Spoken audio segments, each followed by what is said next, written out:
Ladies and gentlemen, hello, and you're watching TTV News, some latest events in the province, and now coming to details.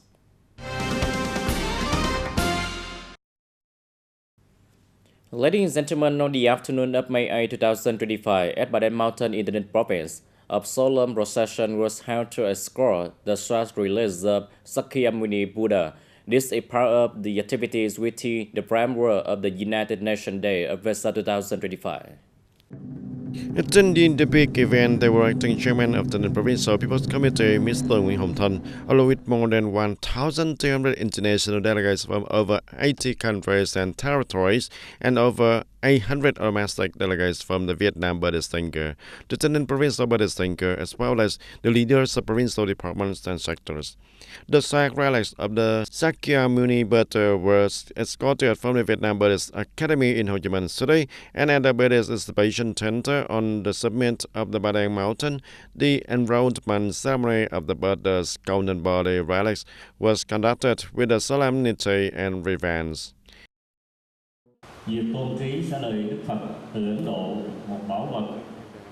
The enshrine of the Buddha's relics from India, a treasure of all humanity during the 2025 Week 6 celebration, not only offers the people of TayNinhTV the blessing of receiving the sacred relics from the creator of the global Buddhism, but also marks a significant cultural diplomacy event for TayNinhTV.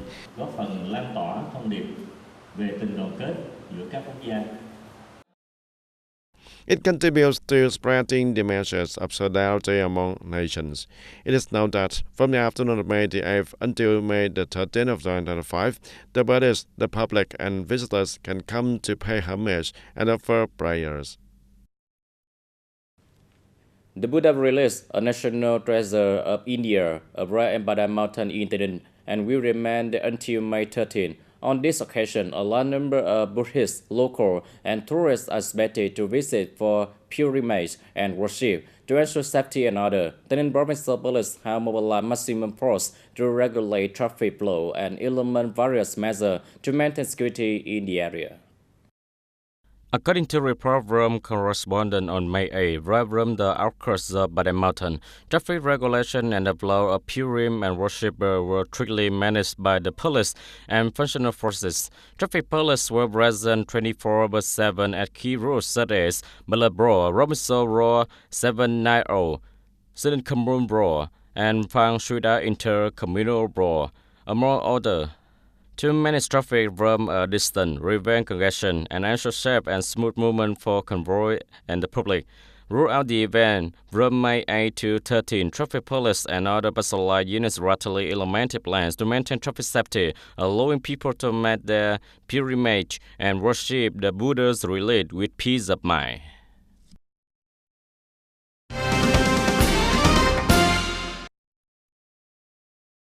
The event to enshrine the relics of the Sakyamuni Buddha at Badang Mountain attracted a large gathering of the monks, nuns, Buddhists, locals, and visitors.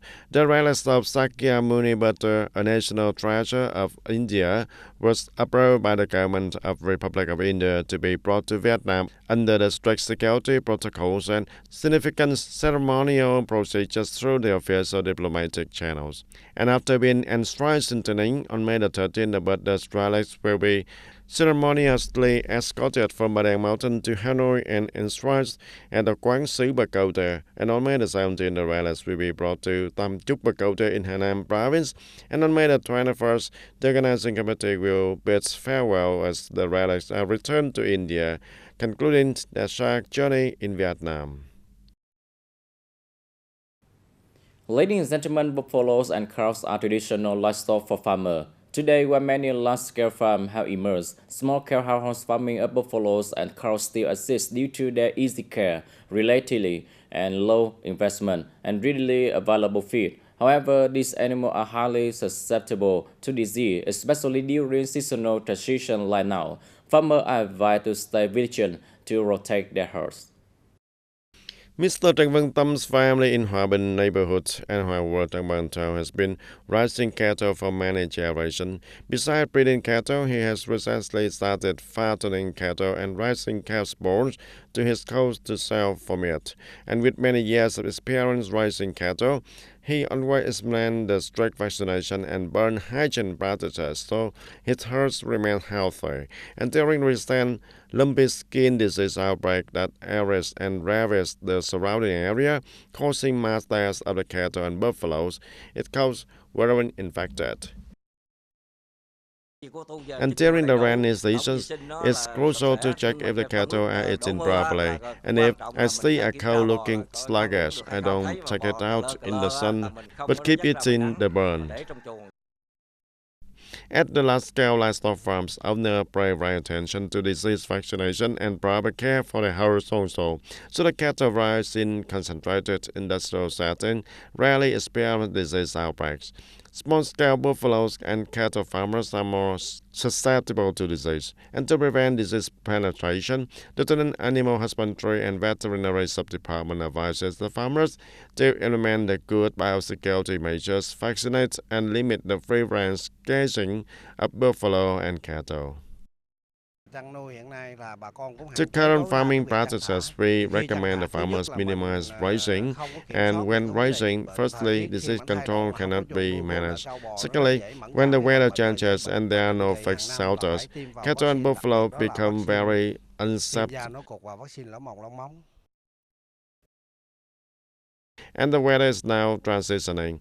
With the rainy season approaching, to prevent disease outbreaks, the cattle and buffalo farmers need to apply multiple measures simultaneously, starting with the implementing biosecurity controls in their farming practices, and only purchase breeding cattle and buffalo that have been vaccinated. Regularly use insecticides and maintain clean barns, practice careful containment, and consider covering the surroundings of burns to prevent biting insects that transmit lumpy skin disease.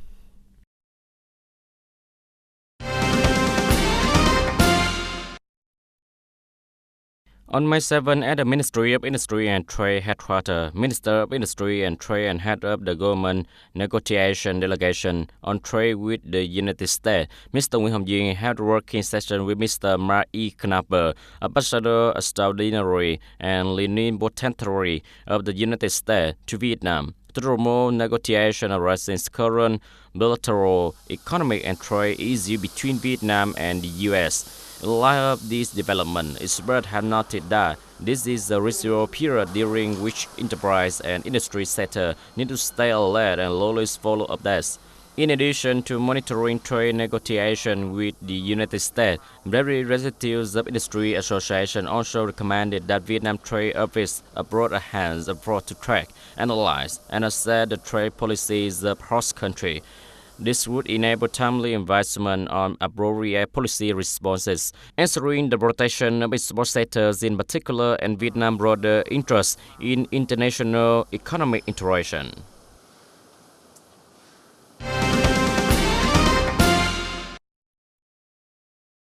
On May the 8th, a working delegation from Army Officer Training School No. 2 visited Division 5 to inspect and assess the situation of final year cadets undertaking the 2025 internships. And during this survey, the delegation focused on gathering the data regarding the number and quality of the graduates in infantry command staff officer position at the platoon level from 2021 to the present. Survey the work of placement, role and responsibility, skills and accountability and physical fitness. And the third training rounds review organizational preparation and observe the practical training sections and the unit. Assessing the outcome of the mission, Major General Lương Đình Lanh, Rector of Army Officer Training School No. 2, highly appreciated Division 5's preparation and supply and support for the survey activities. He especially noted the division's consistent attention to the leadership direction and the creation of a favorable working environment for the school graduates when assigned to the division.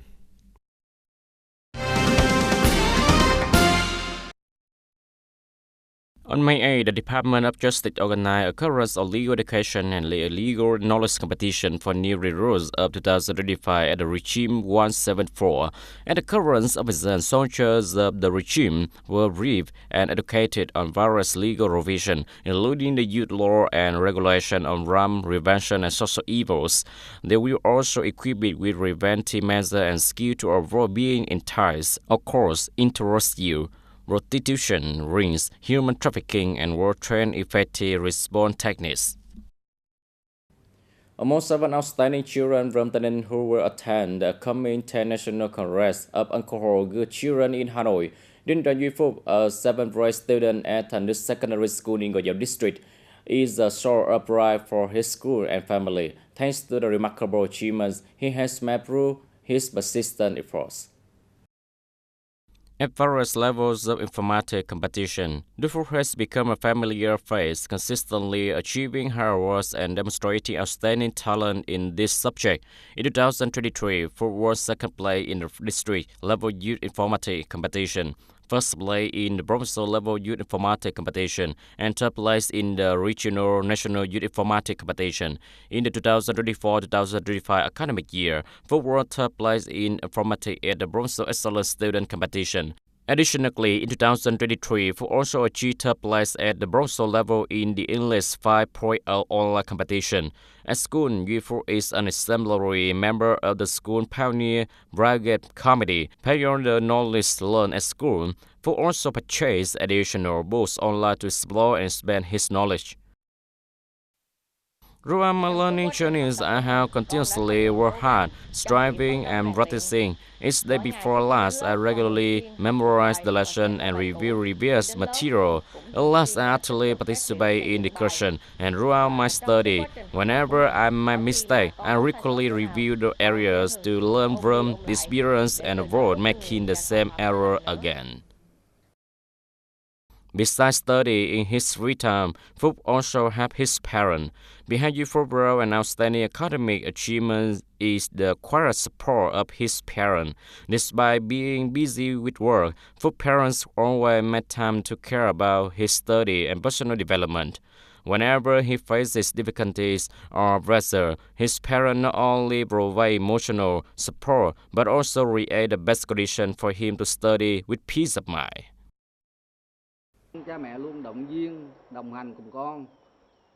Parents always encourage and accompany our son so he can strive to study well and achieve good results for himself. During rest period, we also create opportunity for him to play, relax, and explore useful information for his study.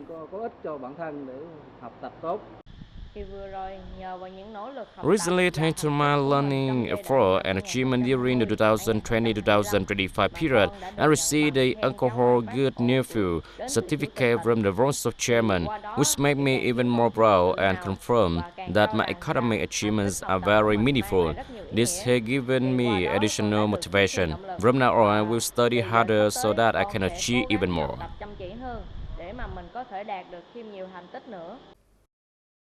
Đinh Trần Duy Phúc is an example of good child and excellent student. Alcohol Good Nephew, he is not only the pride of his family and school, but also brought the spirit of learning and self-improvement to all the children in the province.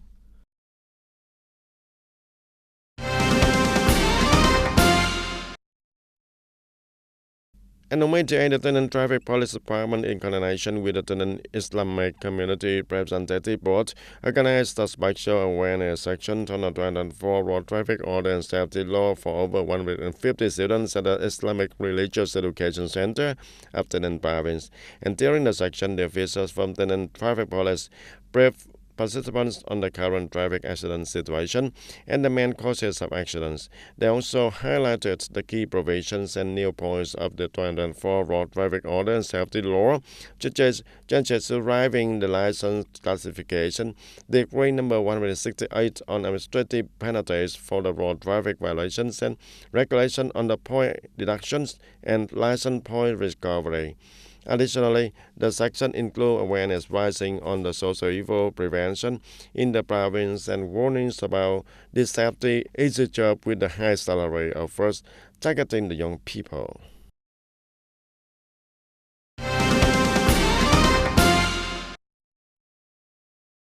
On May 8, the Goya District Land Front Development Center, in coordination with the People Committee of Phut Commune, had a conference to collect public feedback on the road compensation support and resettlement plan for the Ho Chi Minh City Mobile Expressway project session passing through the commune. The Expressway project required the acquisition of over 23 hectares of land for 80 households in Phut Commune, with compensation estimated at more than 66 billion Vietnam dong. The conference recorded several comments and suggestions from residents whose land is vetted by the project. Representatives of the Land Front Development Center acknowledged and raised the opinion and will compile them into a report for the compensation, support, and resettlement council to review and adjust the plan accordingly, answering the legitimate rights and interests of the people. Ladies and gentlemen, the national flag of Vietnam will eventually rise at the Abachai flagpole located in Central Commune, Mường Nhé District, Dien Bien Province, the tri-border point of Vietnam, Laos, China on May 7.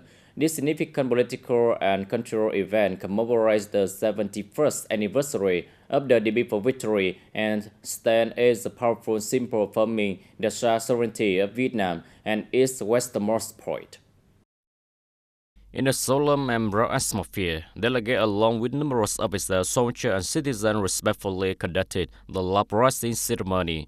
The moment when the red flag with a yellow star, more than 37 square meters in size, was raised to the top of the pole, flying amidst the northwestern mountain, symbolizing a firm assertion of the national territorial sovereignty.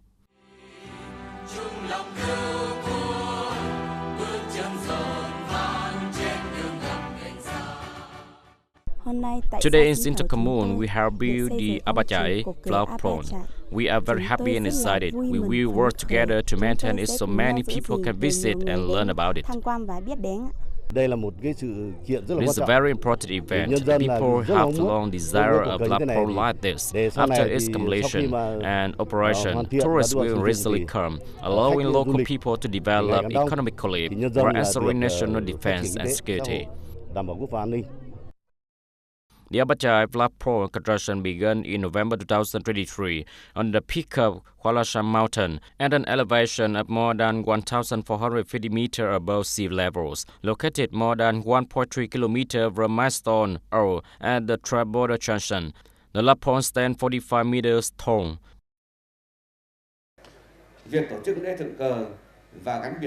Organizing the flag raising ceremony and monument flags unveiling precisely on May 7, 2025, carry extremely special significance, further highlighting the hero tradition of the before.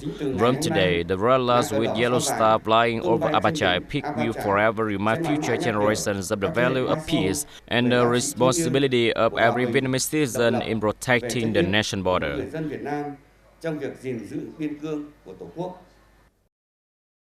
The Abachai flagpole is not only a such symbol affirming national border sovereignty, but also a cultural and historical monument with occasional significance about revolutionary tradition for the younger generation. It will also be an important highlight in the local tourism development strategy. Ladies and gentlemen, that's all for today TTV News. Thank you for watching and see you next time.